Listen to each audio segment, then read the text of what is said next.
آپ نے اکثر ٹی وی اینکرز، بڑے یوٹیوبرز اور صحافیوں کو دیکھا ہوگا کہ وہ ایک ہی سانس میں بڑی روانگی کے ساتھ بغیر کسی رکاوٹ کے اردو میں بات کرتے ہیں، اور آپ سوچتے ہوں گے کہ یہ اتنے لوگ تیز کیسے ہو سکتے ہیں؟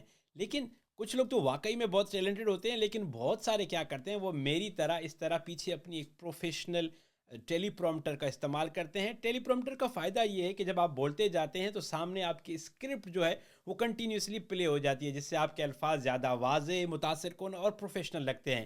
پہلے ٹیلی پرومپٹر ایک ڈیوائس کی صورت میں ملتا تھا، لیکن اب یہ مشکل آسان ہوئی ہے۔ ہم نے پہلا اردو میں جو ہے ایک ٹیلی پرومپٹر بنایا ہے اے آئی کی مدد سے، جس میں آپ اگر جائیں گے اور اپنا ٹیکسٹ پیسٹ کریں گے اور اس کو آپ اپنی مرضی کے حساب سے اسپیڈ، فونٹ کا سائز یا ڈے نائٹ تھیم چوز کریں گے اور وہ اپنے دوسرے موبائل اسکرین پر یا سامنے کمپیوٹر کی اسکرین پر چلائیں گے، تو آپ بہت روانگی سے اپنی اسٹوری، اپنی اسکرپٹ پڑھ سکتے ہیں اور بہت زیادہ انگیجنگ کنٹینٹ کریٹ کر سکتے ہیں۔ ویسے یہ بہت مشکل ہوتا ہے کہ کسی کو ساری کی ساری اسکرپٹ یاد ہو، پھر وہ کیا کرتے ہیں کہ جب ایک دفعہ بنا لیں تو ایڈٹ کرتے کرتے ان کی جان نکل جاتی ہے۔ اس کا حل یہ ہے کہ آپ جائیں گے readrecord.com پر، اپنا ٹیکسٹ پیسٹ کریں گے، پلے کریں گے اور ساتھ میں آپ ریکارڈنگ شروع کر دیں گے اپنے ڈیوائس پر۔ یہ انگلش اور اردو دونوں میں کام کرتا ہے۔ اپنا بہت سارا خیال رکھیے گا۔